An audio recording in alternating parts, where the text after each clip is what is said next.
রাধে কৃষ্ণের জয়। রাধে রাধে। আমার সকল সুধী ভক্তবৃন্দের চরণে আমার আন্তরিক শতকোটি প্রণাম। আপনারা নিশ্চয়ই ভালো আছেন, আমরাও খুব ভালো আছি। আসুন আমরা শ্রীমদ্ ভগবদ গীতার আলোচনায় প্রবেশ করি। আমরা পূর্বের ভিডিওতে তৃতীয় অধ্যায়ের ২০তম শ্লোকটি অধ্যয়ন করেছি। সেখানে আমরা কি শিক্ষা অর্জন করেছি? প্রভু বলেছেন যে একজন ব্যক্তি কিভাবে নিষ্কাম কর্তব্য কর্ম করে পরমাত্মার চরণ লাভ করতে পারেন। আমরা সেখানে কি লক্ষ্য করেছি? প্রভু জনক রাজার উদাহরণ দিয়েছেন। এবার আসুন প্রভু কি বলছেন, কর্ম করলে কিভাবে লোক সংগ্রহ হয়, প্রভু সেই কথাটি আলোচনা করবেন।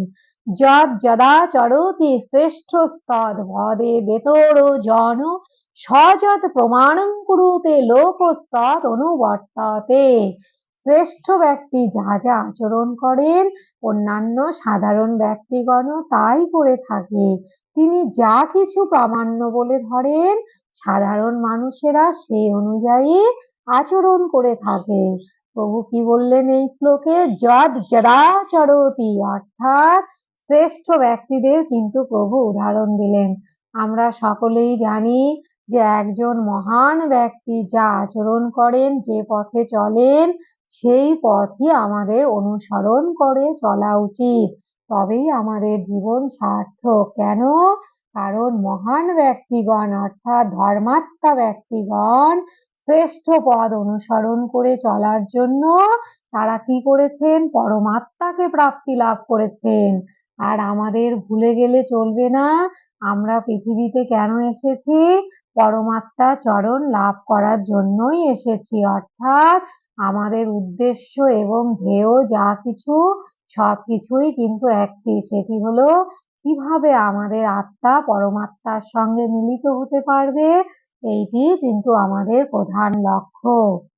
কিন্তু দেখুন, সংসারে প্রবেশ করে আমরা কি করি? মায়া মমতা আসক্তির মধ্যে এমন ভাবে নিজেদেরকে বেঁধে ফেলি যেন মনে হয় সংসারই আমাদের আপন এবং সংসার করতেই আমরা এসেছি। তা কিন্তু না। প্রভু আমাদেরকে সংসারে কেন পাঠিয়েছেন? কারণ প্রভু ভালোভাবে জানেন একজন সংসারী ব্যক্তি সংসারে থাকলে তবেই তার পক্ষে প্রায়শ্চিত্ত করা সম্ভব। কেন প্রায়শ্চিত্ত করা সম্ভব? কারণ সংসারে এত জ্বালা যন্ত্রণা কষ্ট যার অন্য কোথাও আছে বলে আমার মনে হয় না। তাই জ্বালা যন্ত্রণা কষ্ট যত আমরা পাবো ততই কিন্তু আমরা প্রভুর কাছে এগিয়ে যেতে পারবো। তবে আমরা এই ২১তম শ্লোকে কি জানতে পারলাম?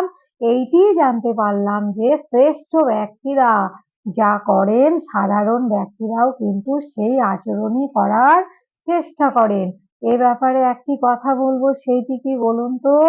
ধরুন আপনি মোবাইলে হোক বা ইউটিউবে হোক বা টিভি চ্যানেলেই হোক, আপনি কিন্তু হাজার হাজার লোকের কাছে প্রচার করছেন আপনারা প্রত্যেকদিন গীতা অধ্যয়ন করবেন। ঠিক যেমন করে আমি চেষ্টা করছি ভক্তবৃন্দের চরণে নিবেদন করার যে প্রত্যেকদিন আপনারা মাহাত্ম্য সমেত গীতা পাঠ করবেন, তবেই আপনাদের জীবন সঠিক পথে পরিচালিত হবে এবং সুখ ও শান্তিতে আপনারা থাকতে পারবেন। কিন্তু দেখুন, আমি মুখে বলছি অথচ বাস্তবে আমি যদি প্রত্যেকদিন অধ্যয়ন না করি, তবে ভাবুন তো এই কথাটি কি আপনারা ঠিকভাবে গ্রহণ করতে পারবেন? পারবেন না। ঠিক যেমন করে একটি বন্দুকের মধ্যে যদি গুলি ভরা থাকে, অর্থাৎ গুলিপূর্ণ বন্দুক যদি কি করা হয়? ফায়ার করা হয়, তবে কিন্তু সেটি সঠিক লক্ষ্য ভেদ করতে পারবে। অথচ গুলির পরিবর্তে সেই বন্দুকে যদি বারুদ পরিপূর্ণ থাকে, বলুন তো কি হবে? সেই বন্দুকটি চালনা করলে শুধু আওয়াজই হবে, আর কোনো কাজ হবে কি? হবে না।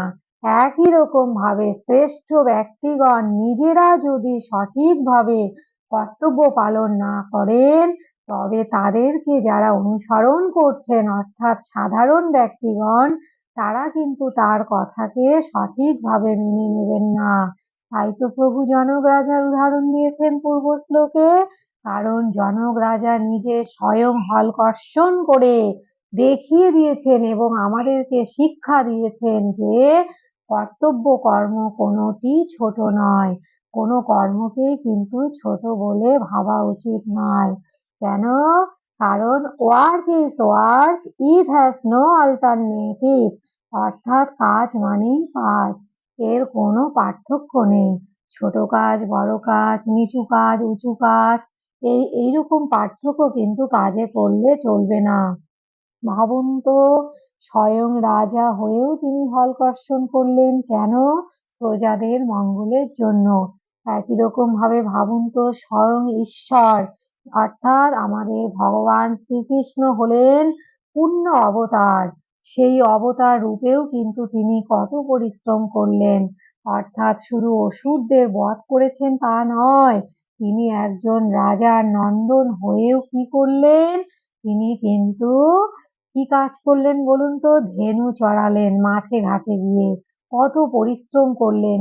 প্রভু সেই সকালে যেতেন নবলক্ষ ধেনু নিয়ে এবং সন্ধ্যায় ফিরতেন বাড়িতে। ভাবুন, প্রভু স্বয়ং ঈশ্বর হয়ে কত কষ্ট সহ্য করলেন। তবে কেন সহ্য করলেন? কারণ আমাদের প্রত্যেককে শিক্ষা দেবার জন্য যে কাজ কোনো কিছুই ছোট নয়। তাই আমরা কি শিক্ষা পেলাম?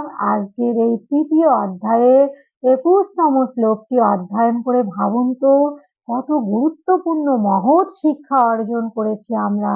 সেইটি কি? আমরা কোনো কাজ করতে লজ্জা পাবো না। সংসারের সদস্যদের প্রতি কর্তব্য পালনের জন্যই হোক, বা নিজেদের জীবনযাপন পরিচালনা করার জন্যই হোক, বা দেশের দশের জনগণের উদ্দেশ্যেই হোক, আমরা কোনো কাজে যেন লজ্জিত বোধ না করি। অবশ্যই সেটি ভালো কর্ম হওয়া উচিত, সৎকর্ম হওয়া উচিত এবং নিষ্কামভাবে সেটি পালন করা উচিত। কেন? কারণ নিষ্কামভাবে কর্তব্য কর্ম পালন করলে তবেই আমাদের সংসার বন্ধন মুক্ত হবে। নতুবা কিন্তু আমরা সংসার থেকে মুক্তি লাভ করতে পারবো না। দেখুন, আপনি সংসারে রয়েছেন, আপনি সারাদিন খুব পরিশ্রম করছেন, কিন্তু যা করছেন সংসারের উদ্দেশ্যেই করছেন। আপনি কিন্তু মুক্ত হতে পারবেন না। কেন বলুন তো? কারণ সংসারের প্রতি আপনার আসক্তি আছে। আপনি অবশ্যই কর্তব্য পালন করবেন, কিন্তু পরমাত্মাকে স্মরণে রেখে। অর্থাৎ আপনি নিজেকে কখনো কর্তা ভাববেন না। আমাদের সবসময় কি ভাবা উচিত? প্রভু আমাদেরকে যা করাচ্ছে আমরা তাই করছি, আমাদের নিজস্ব কোনো সামর্থ্য নেই। এই ভেবে যদি আমরা কর্তব্য করি, দেখবেন আমাদের কোনো কর্মই আর বন্ধনের কারক হয়ে উঠবে না। এবার আসুন আমরা গীতা মাহাত্ম্য নিয়ে আলোচনা করি। প্রভু কি বলেছেন? যো অধীতে বিষ্ণু পর্বাহে গীতাং শ্রী হরিবাসরে স্বপনিজগ্রে চলন তিষ্ঠন শত্রু ভিন্ন সহিয়াতে। ভাবুন তো, আজকের মাহাত্ম্যের শ্লোকটিও কত সুন্দর। যিনি বিষ্ণু পর্বে বা হরিবাসরে গীতা অধ্যয়ন করেন, স্বপ্নেও না, জাগরণেও না, কোনো মুহূর্তেই যেন তাকে শত্রুরা আক্রমণ করতে পারে না। ভাবুন তো, আমরা প্রত্যেকেই কিন্তু শত্রুদের ভয় পাই। কেন? কারণ শত্রুদের কাজই হলো অন্যের অনিষ্ট করা। তাই দেখুন, আপনি যদি প্রত্যেকদিন গীতা অধ্যয়ন করেন, দেখবেন স্বপ্নেও আপনি ভয় পাবেন না শত্রুদের দ্বারা, এমনকি জেগে থাকা অবস্থাতেও আপনি ভয় পাবেন না। তবে আপনারা কি করবেন? নিশ্চয়ই গীতা অধ্যয়ন করবেন।